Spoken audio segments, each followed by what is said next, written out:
Annihilator is one of those bands that has been on the music scene for 30 years. Yeah. Now, when you look back and see band's journey, how do you feel about what you have created? I feel old. No. But yeah, I'm just happy. If I look back in a short answer, I'm honored and happy that I have a small little piece of being in heavy metal history with so many great bands from different countries and different types of metal music, and I just think it's really cool that I'm in there. Like, I'm one of these many thousands of good metal bands. So I don't know. That's just the kind of way I feel right now. Right now, I'm enjoying being 53 years old and just about to release our 17th studio record in January. So this 2-month tour we're on and all this, I mean, this is all great, making a living at it for many years. So it's been my only job, playing music since I was a teenager. So you can't complain about that. There's a lot of people complain about things, no matter who you are, and I love to complain sometimes. When there's no camera on, I always complain.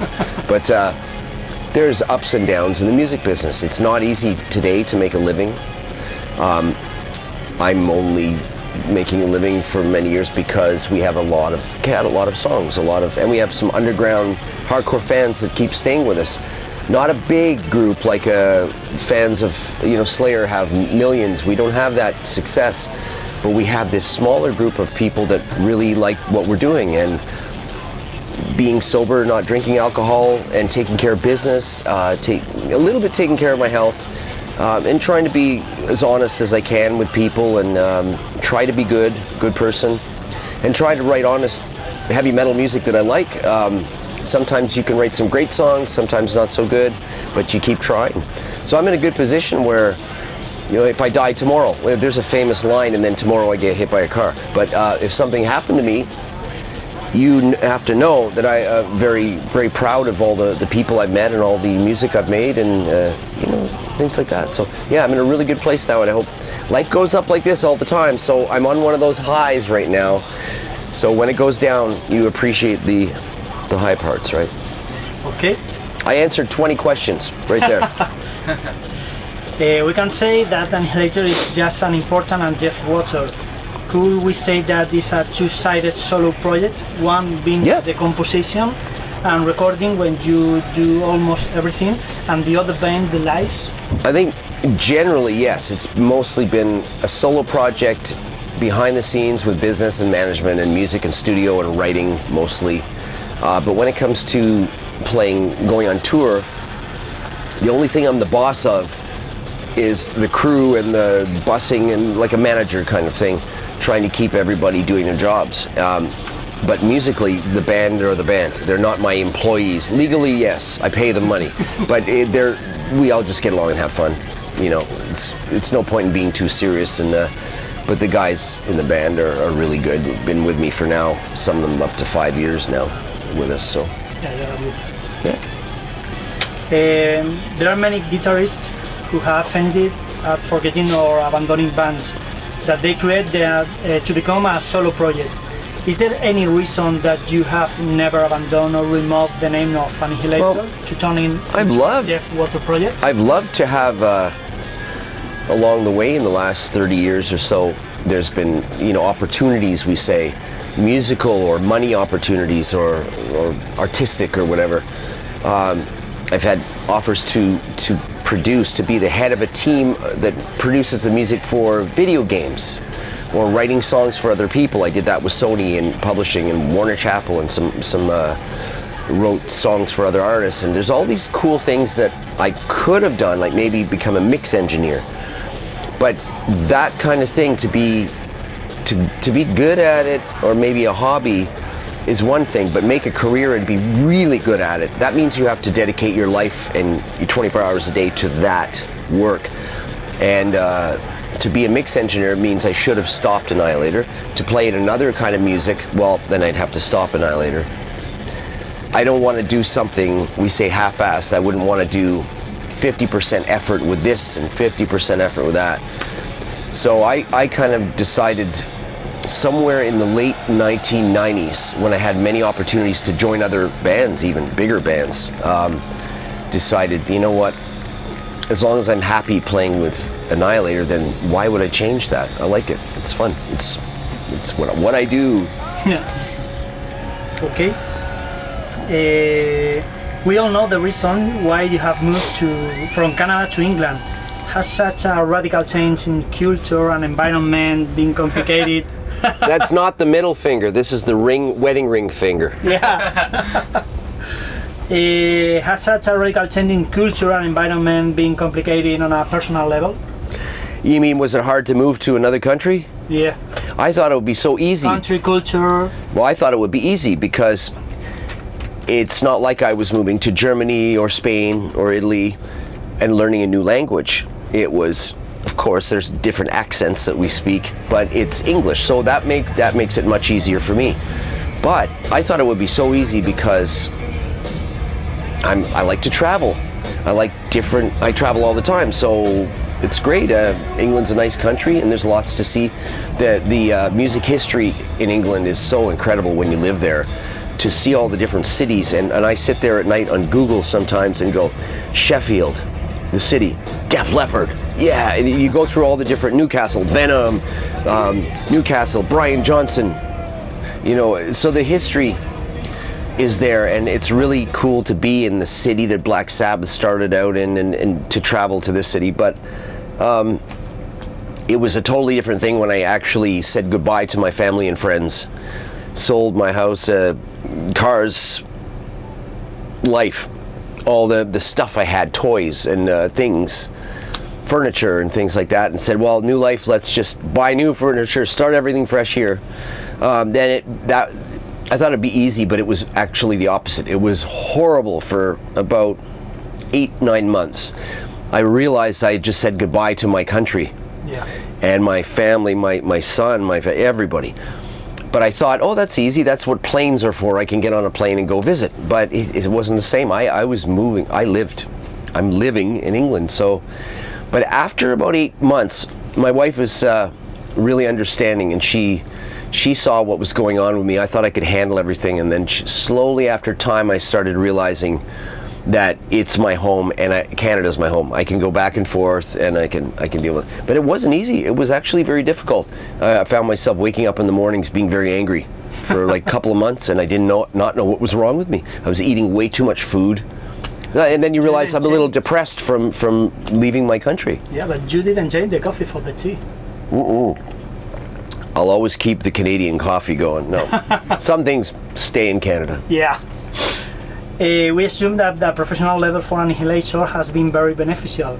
We always say Annihilator as that Canadian band that came to the Odd Festival and toured from day to day. Do you think Annihilator's popularity in Europe will grow? I don't know.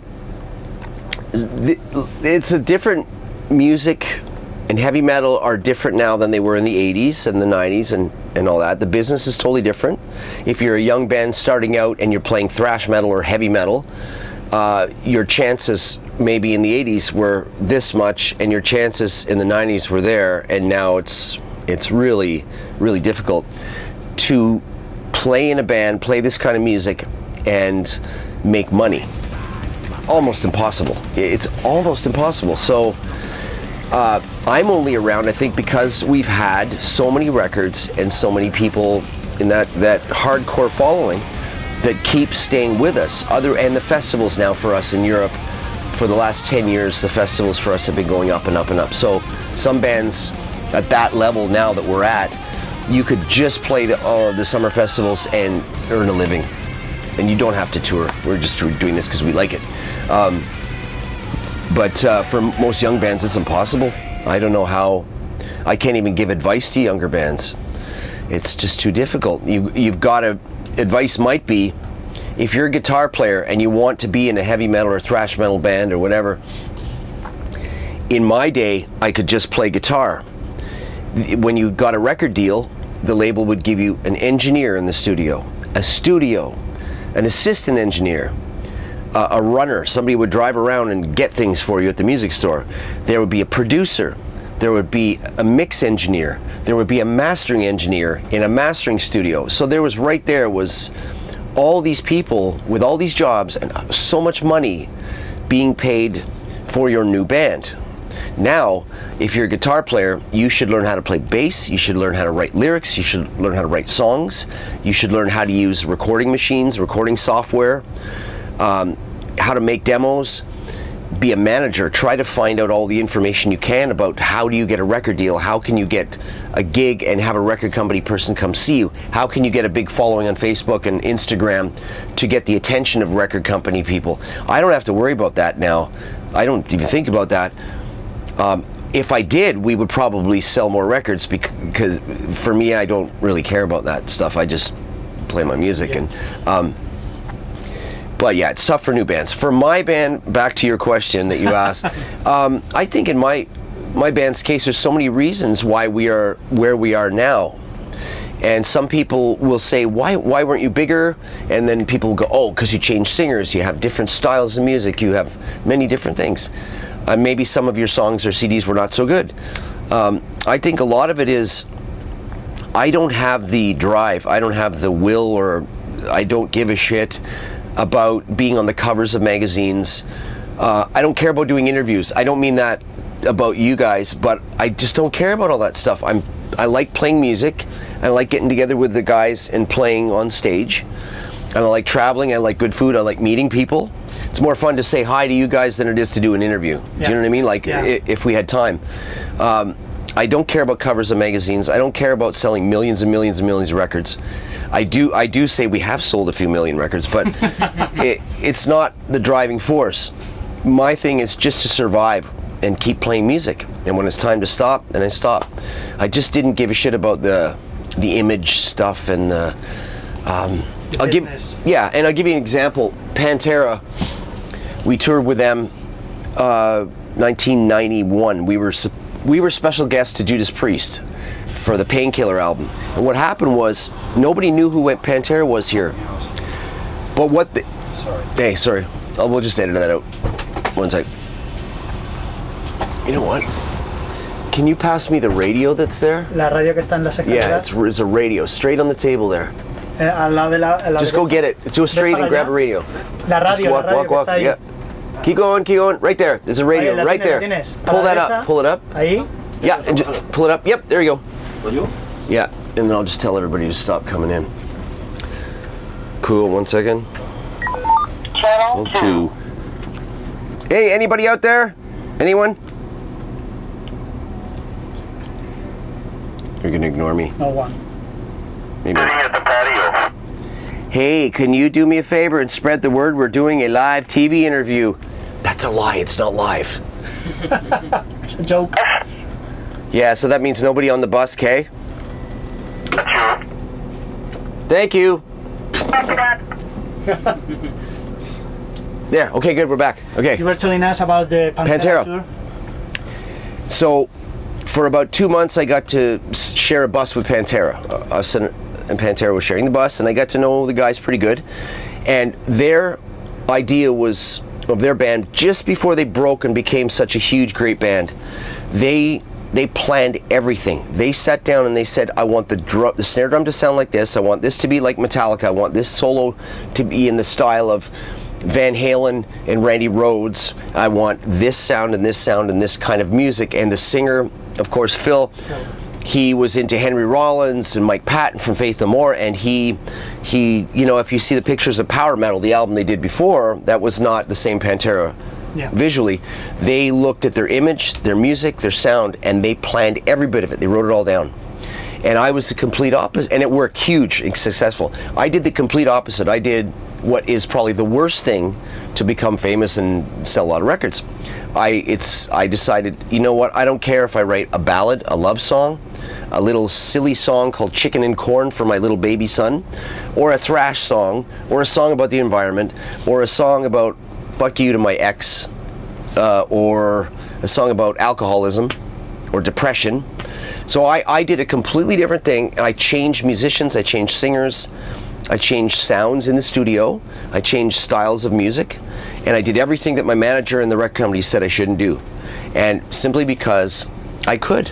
I was getting paid enough money to pay my rent, to pay food, to buy clothes, to go on a few vacations, and write whatever I wanted to write. So that's kind of where I'm at. Is I'm really lucky now, because not many people get to write whatever they want.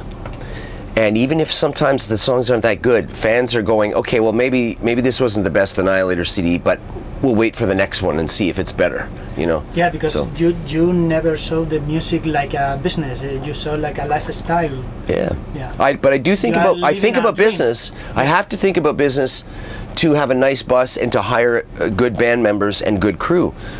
So I have to think about business to keep being able to do what I want with the music. There is a part of the music that you need the business, but it's not the core of the music. And sometimes, if the CD sales were going low, and the money was not coming in, and there was a 10-year period, 1997 to 2007, where we really went to a low, but I kept going because I was doing other jobs in music to pay for Annihilator for 10 years. And I was lucky because I had a studio and I was doing all this work, but it all went back to keep Annihilator going. So, what can you say? They're free for that reason. Yeah, but you work hard and you pay for it. It's up and down business. Try to keep a family together, a new wife and kids, and to do that and try to travel the world for half the year, every year. It's not easy for anybody. It's not an easy thing. No, it's not. People think, wow, nice bus, and everybody says, oh, you're really good at what you do, and they give you food and they give you money, and it's cool. That part is the best. That's the best. But then there's a side of it that you don't see too. But we shouldn't complain because we have it very good, right? Previous album is coming to a close. To finish, tell us what we are going to find at January in 2020 with Annihilator's new album. Yeah. And if we are going to see more often in Spain. Yeah, I hope so. About more often. Well, now that I live in England, I think most British people seem to always vacation in Spain. Yeah. Don't they? Yeah, the weather, for example. So then I'll have to come here for vacation twice a year then. But it's a nice place. We're going to start coming back and doing some more touring. We have been doing touring, but there's a couple of countries like Spain that we haven't been really doing a lot of touring. In Scandinavia, we haven't either. And in England, we only just started up again playing more shows in England. So album's out in January. We're trying to see if we can go with a bigger band in February or March or April back through Europe. So maybe we can come back again then. But new CDs, it's not that I hate talking about it, but it's hard to talk about a new CD because I want to tell you how great it is, but everybody does the same thing. You're going to have to see if it's any good, judge it for yourself. But to try to make the CDs better each time, sometimes I try harder, sometimes not hard enough. This time I got the 3 band members to sit down with me I brought them to England and I said, listen guys, we need a plan. We need to write down a plan for the album. What things did you guys like about Annihilator's earlier records? On the drums, on the bass, on the singing, on the lyrics and all that, and the sounds. And what is the stuff that you think I shouldn't be doing? So they kind of took a lot of the stuff where I went this way and enjoyed doing it, but it wasn't really what Annihilator fans, I think, probably wanted to hear. It's what I wanted to hear. And they said, well, go this way and do these things. And it's not fake or phony because you love that too. So they were just pointing me to the things that I did that they liked better and they thought that Annihilator fans would like better. So I said, okay, fine, I'll go over there and look for ideas here. So they pushed me a lot on the record, and again, nothing's ever going to beat our second album called Never Never Land, but I think this is one of the albums that we really brought up on the list.